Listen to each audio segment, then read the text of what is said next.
ભીષણ ગરમી અને લૂથી બચવા માટે આપણે અનેક ઉપાયો કરતા હોઈએ છીએ. તો આજે હું તમારી સાથે ફક્ત 1 મિનિટમાં બની જતું શરબતની રેસીપી લાવી છું, જે આપણા નાની દાદી લોકો ફોલો કરતા હતા. તો સૌથી પહેલાં આપણે ઠંડુ પાણી લઈ લીધું છે. તો મેં અહીંયા માટલાનું પાણી લીધું છે, જે પેટ માટે ખૂબ જ ગુણકારી હોય છે. હવે અહીંયા મેં પોણા કપ જેટલો ગોળ લીધો છે. તમે અહીં ગોળનો પાવડર પણ લઈ શકો છો. મેં અહીંયા ગોળને ઝીણો સમારીને લીધો છે.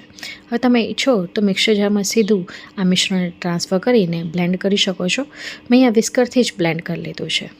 હવે આને આપણે ચાળી લઈશું, જેથી ગોળમાંની જેટલી ઇમ્પ્યોરિટીઝ હોય ને એ દૂર થઈ જાય. તો સ્ટ્રેનર મૂકીને આપણે ચાળી લઈશું, એટલે આ રીતનો જે બી ઇમ્પ્યોરિટીઝ હશે એ દૂર થઈ જશે. હવે મેં અહીંયા મિક્સર જારમાં થોડોક મિશ્રણને ટ્રાન્સફર કરી લીધું છે, જેની અંદર આપણે 1 ટીસ્પૂન જેટલું સંચળ પાવડર નાખીશું, જેનાથી શરબત છે ખૂબ જ ટેસ્ટી બને છે. સાથે 1.5 લીંબુનો રસ નાખ્યો છે. 1 બોટલ ભરીને બાળકો પાસે રાખી દેશો તો આવનારી પરીક્ષામાં એ લોકોને એનર્જી પણ મળશે અને એ લોકોને ટેસ્ટમાં પણ સારું લાગશે. સાથે 10થી 12 નંગ જેટલા ફુદીનાના પાન નાખ્યા છે. ત્યારબાદ હવે આની અંદર તમે ઈચ્છો તો આ સમયે બરફના ક્યુબ્સ નાખી શકો છો.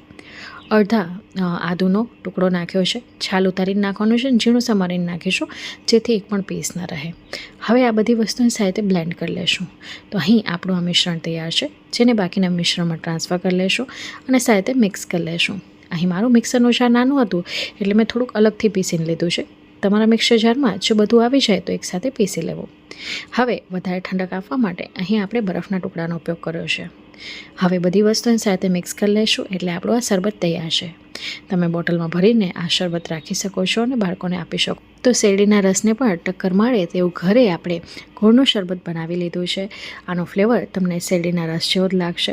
કિટી પાર્ટી હોય તો તમે વેલકમ ડ્રિંક તરીકે પણ આને સર્વ કરી શકો છો. ચલો ફરી મળીશ, ત્યાં સુધી આવજો, bye, take care, thanks for watching.